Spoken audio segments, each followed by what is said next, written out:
WCBI News at 10 starts now.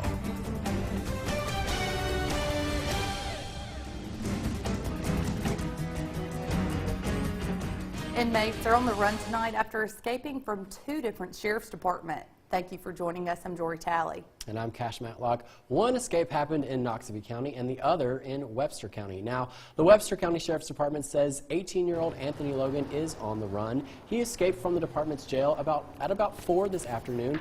Logan was sentenced on the 10th for burglary on a dwelling. This afternoon, the inmates were out on the yard to get fresh air and exercise. One of the inmates jumped up, pulled the wire down out of a piece of rotten wood on the roof, and climbed up on the roof and escaped out the back of the jail. We're currently looking for him. Multiple agencies are helping us. Okay. Logan was waiting to be transferred by the MDOC to serve a 5-year sentence on a burglary conviction. Noxubee County deputies are searching for two escaped inmates. 20-year-old Jamie Welch and 25-year-old Tremarcus Webb broke out of the Noxubee County Jail at about 5 this morning. Sheriff Terry Grassery says both men have aggravated assault charges. Deputies say the duo are both 5 foot and weigh about 120 pounds. Grassery says the men are considered to be armed and dangerous. Sheriff Grassery also says this is the first time someone has escaped from the jail, the county jail rather, in about 10 years. That's right, Jory. And the sheriff also says that both men had only been in jail for less than 10 months, and both of them had upcoming court hearings in March. This jail has been here like 2.5 years. It was supposed to be very hard to get out of. Noxubee County Sheriff Terry Grassery is talking about the new facility that was recently built. He says inmates Jamie Welch and Tremarcus Webb found a flaw in the new facility's design. They did go through the ceiling. They went through the ceiling and came down out the ceiling. That's about as much as I can tell you for right now. But like I said, it was on the built. It was supposed to be where they couldn't do that, but they did. And so we just got to get back with the architect and see what we went wrong at and try to adjust. Grassery says both inmates walked out of the jail's front door. You notice there's yellow tape, prime seam tape in the front. They came down the ceiling and went out the front. Yes, sir. We got a dog who's en route for this point. We're going to try to track and see where we at. Grassery wants the community to be on guard and aware of their surroundings. Anytime someone escapes from jail, you are considered armed and dangerous because other than that, you escaped. If you was a felon in jail and you escaped, you're deemed it's a felony charge. And anytime you got a felony charge, it deemed that you would do anything to stay on your run. Be on your guard. If you hear anything, call us. If you see anything, call us. Protect yourself. Well, if you have any information on this case, call the Noxubee County Sheriff's Department or call 911. A Tupelo pedestrian remains in stable condition after getting hit by a train yesterday afternoon. It happened near Blair Street. Communications Director Alicia Faulkner said the train versus pedestrian accident closed down the area for almost 2 hours. Tupelo police officers were on scene directing traffic. The Burlington Northern Railroad investigators are investigating. Airbus Helicopters announced a new aircraft is under development. Airbus manufactures helicopters for commercial and military use, and the Columbus plant currently employs around 200 people, and they produce about 80 aircrafts a year. Now, on Tuesday, more than 30 journalists from around the world were invited to come and tour the facility. Now, Airbus also announced during the tour that in addition to the new aircraft, they've also updated one of their more popular aircrafts. We're always looking to improve our product range.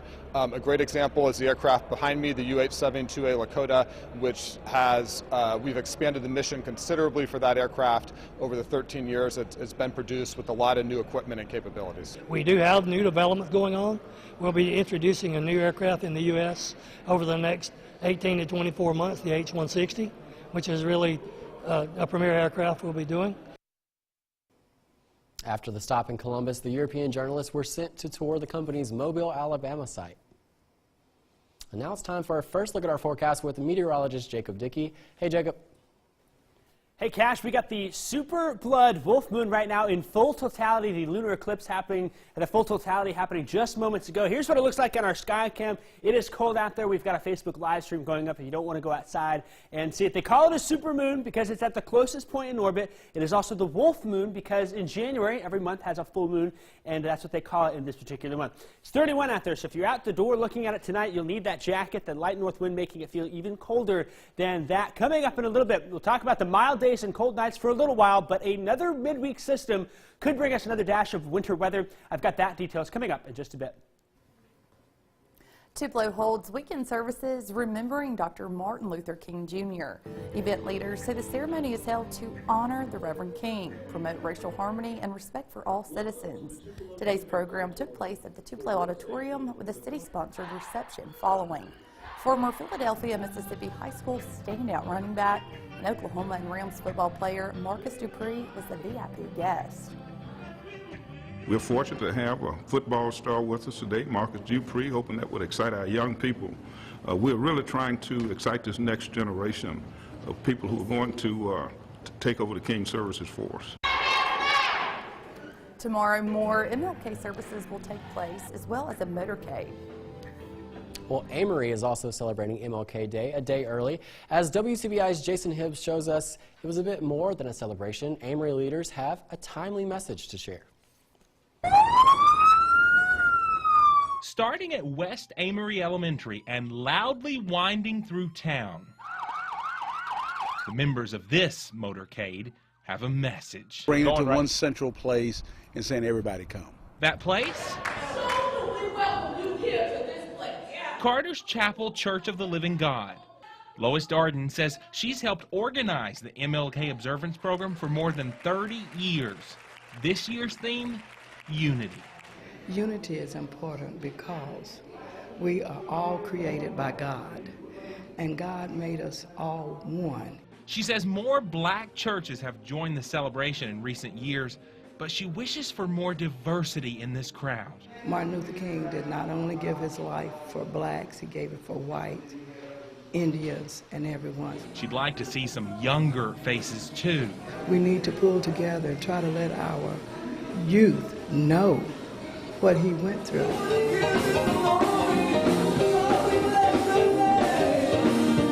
And with so much division in our world, she hopes this message of unity can at least make a difference here at home. We need to be nice to everyone. We need to show respect, and we need to love everyone. In Amory, Jason Hibbs, WCBI News. President Ronald Reagan signed the MLK holiday into law in 1983, and it was first observed 3 years later. We'll stay with us for tonight's Mom to Mom coming up after the break. WCBI News at 10 with Jory Talley. Welcome back, everyone. Living healthier is a common New Year goal, and exercising is at the top of the list. Here's this week's Mom to Mom. Today on Mom to Mom, we've got a great full body workout that you can do right from home. Moms, I've got Val here with me from Smo Fitness. Thank you so much for joining us today. So it's 2019, everybody's getting into fit, you're getting into shape, you know, for spring break coming up, right? Right. So you've got some great at-home moves that we can do pregnant and not pregnant. Okay, First thing we're going to do is we're going to work with the squat, and I'm going to do the more advanced way, going over my shoulders. Okay. So I'm going to get the full body in, and you're going to focus just on your squat. So I would do about 3 sets of 12 of these. So the next one we're going to do is we're going to the hamstrings a little bit, and we're going to work some of the back and the shoulders. So we're going to do a deadlift with an upright row. So you're just going to go down, you're going to lose resistance right about here, that's fine. You're going to come back up. In one motion, elbows going up. All right, so the next one we're going to do is going to be actually more for posture, but still really good for your upper back. You're just going to put your hands over your head, have it pretty tight, and you want to just pull down like you're pulling your elbows back together. So the last one's just going to be very simple. We're just going to do a bicep curl, because you can do this anywhere as well with just a resistant band. So when you do a bicep curl, I like to always do one that goes forward, and then we're going to bring our elbows out. Oh, so we're going to work both heads of the bicep. These are all great workouts, right from home, easy to do with kids around, being pregnant, whatever. So moms, connect with me on Facebook, and I'll see you next week. Mom to Mom is brought to you by Mom to Be on Wilkins Wise Road in Columbus. We've got the super blood moon full lunar eclipse going on right now. There's our Facebook Live stream from there. We're also going to talk about that and some more weather heading our way. All that coming up here after the break. My First Alert Accuweather Forecast with meteorologist Jacob Dickey. We've got a nice, clear, starry night out there, and with that lunar eclipse, it was really good viewing weather for it. Can't see too much in the way of what's above us, and that's nice and quiet for the evening. Temperatures right now are in the 20s already, in some spots low 30s in others. It's 31 in Columbus, 29 in Amory, 28 in Tupelo, already down to 25 in Oxford. When you factor in the north winds between 5 and 10 miles an hour, that adds to the wind chill a little bit, and that's going to keep going throughout the night hours. It feels like 18 in Corinth, 19 in Tupelo. Feels like 25 here in the Friendly City, 28 in Kosciuszko. Very cold air continuing to sink on in tonight. Lows are in the low 20s, but when you factor in that wind, those wind chill values are going to feel like the teens through much of the night. Maybe a few spots can feel like the single digits towards the Tennessee border. Very cold out there. Here's that super blood wolf moon right now that we've been watching. It's got on Facebook Live if it's too cold for you to go outside, but it is very impressive. I tell you what, it's definitely worth this sight. That total lunar eclipse is in full totality right now. We're past that 1041 mark. The peak totality happens at 11:12, so in a little bit from now, and that will continue till close till about midnight or so. If you got some photos, we've gotten lots of great ones. Send them in to us on Facebook, Twitter, Instagram, or you can email them our way. Love seeing them. We're stuck here in the studio. We don't get to see it, but I tell you what, here's some of those great pictures that came in. This one came from Meme Returner. Really nice, right before full totality there. And this came from a telescope. PJ Hughes caught this one. You can see that reddish hue on the moon. Very impressive to look at. And this one came in just a few seconds ago. That red color on that super wolf, the super blood wolf moon really coming into play there. Very cool to see on this Sunday night.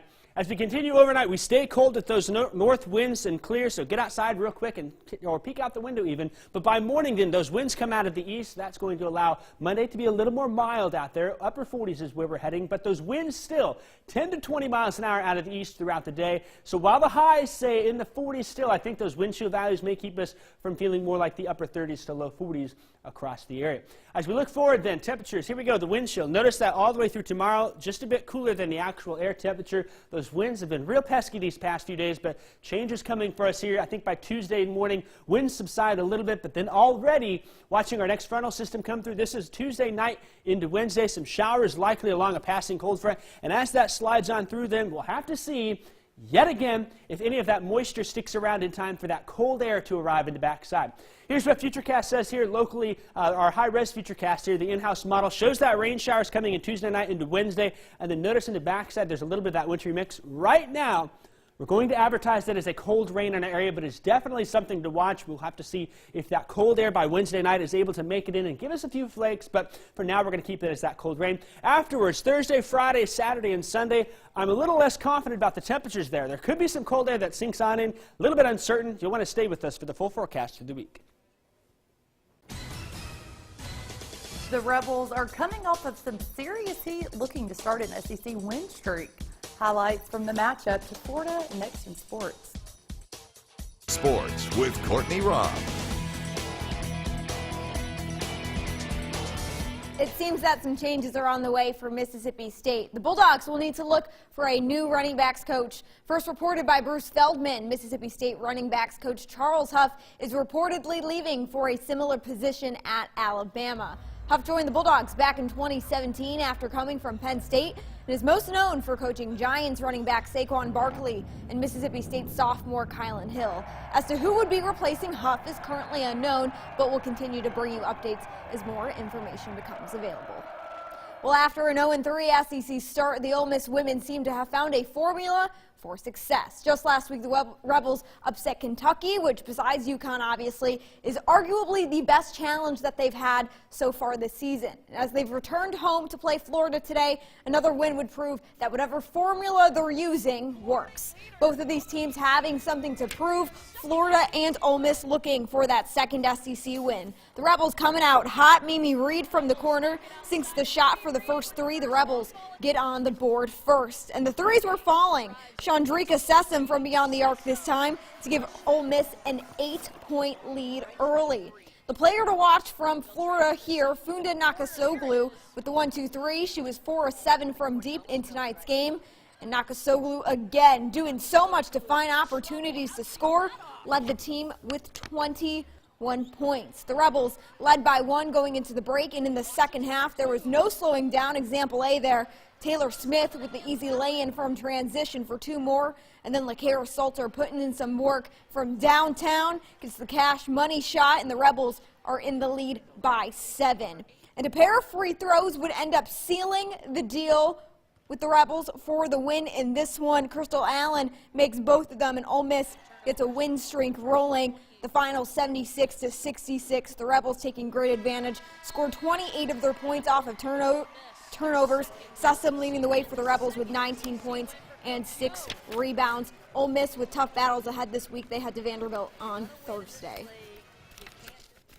Well, let's take a look at that upcoming schedule. Mississippi State men having a tough week this week. They'll be playing another ranked opponent at Kentucky on Tuesday evening at 6 p.m. And the Ole Miss men also will be having a road battle this week as well. They'll be hitting the road to Alabama. They'll head to Tuscaloosa, and they'll play the Crimson Tide Tuesday night at 8 p.m. So some Tuesday matchups for the men there. And then for the women, Mississippi State women, they've got a couple of days off before they have to get back to action. They'll be playing Florida on Thursday at 6 p.m. And then the Ole Miss women, like I just said, they'll be playing Vanderbilt Thursday at 7 p.m. And then this weekend, Mississippi State and Ole Miss, the women will actually be facing off next weekend, so it will be a great matchup. But to see how some of these things could be matching up and where teams are falling right now in the SEC standings, this is the men's right now. You got Tennessee on top. They're about to be ranked the #1 in the country, so not really much of a surprise there. And then you got Kentucky, which, like I just said, Mississippi State will be heading there to play them this upcoming week. Right under them, Ole Miss, one of the highest ranked SEC teams right now with a great 4-1 conference record, 14-3 overall. And then you got Mississippi State under them, having only those 2 conference wins, looking for more. The rest of the men's standings, in case you're interested, Alabama 2-3 in the conference right now.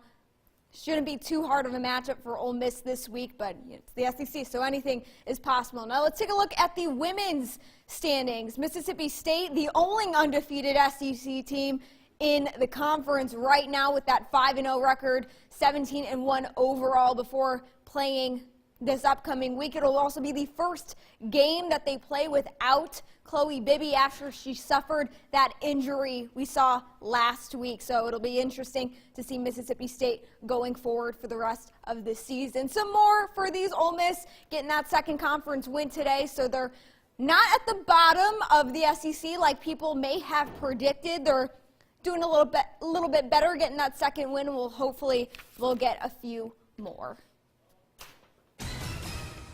Well, a lot was on the line today. The Saints and the Rams battling out to see who could head to the Super Bowl. I'll have highlights for you from that game coming up next in sports. Stick with us.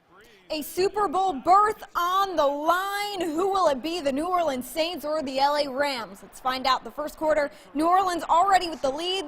Drew Brees rolling out and connecting with Garrett Griffin for a short but sweet touchdown. The Saints would be able to extend the lead 13-0, but the second quarter, that momentum changes as we see Todd Gurley slicing it into the house for a TD of his own. His 58th touchdown in 61 career games. The Saints leading by just 3. The third quarter belonged to Brees and his squad. Brees to Taysom Hill gets them into the end zone for 6 more. The extra point would be good, and they would be in the lead by 10. But then off the play action, Goff finds a wide open Tyler Higbee for another score on the board for the Rams. Brings them back within 3. It'd be tied up at 20. Brees with a great pass to Ted Ginn for 43 yards. But the nail in the coffin was this. Brees looking for Lewis, but is tackled after the ball is sent. The Saints wouldn't get the pass interference from the refs. They'd come up short with that, and New Orleans would be forced to settle from a field goal. A heartbreaking way for the Saints to go in this game, but there would still be some time, and they would lead once again by 3. The fourth quarter, Goff finds Robert Woods for a gain of 12 yards, and it would be good enough that they'd be able to kick a field goal in ample time nonetheless, and only 19 seconds to go. The Rams down by 3. The 48-yard field goal is good.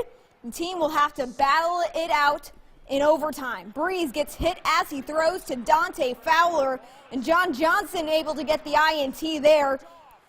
A tough INT at this point in the game. It's still tied, and for all the marbles, Zerlin is going to kick the game-winning 57-yard field goal, and it'd be good. The LA Rams are on their way to Super Bowl 53.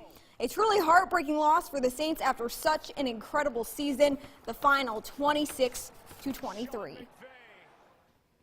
We'll take a final look at the other game that determined who would be playing in Super Bowl 53. The Patriots get the win over the Chiefs, also in overtime with a final of 37-31. An insane game. Brady had 30 of 46 passes for 348 yards and 1 passing TD. And Pat Mahomes doing a great job as he's been doing all season long. Certainly didn't lose in this game.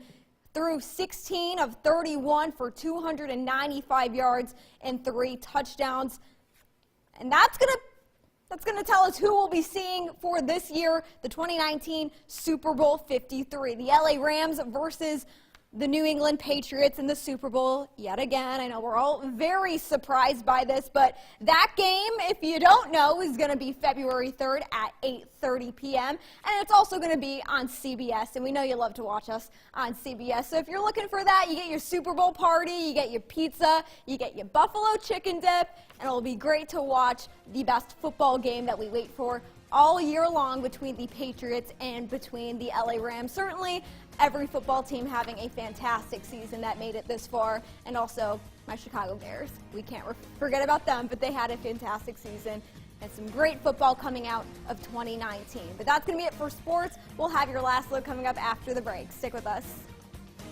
If you get a chance tonight, get outside and look at the moon. Right now, it is in absolute full totality, that midpoint of totality here. So really cool colors. I snuck out in a minute. Tomorrow, lots of sunshine. Tuesday night, showers roll in. We'll be keeping our eyes on the backside. Sounds good. That's a tongue twister right there. Yeah, I know, right? Have a great night. We'll see you back here tomorrow.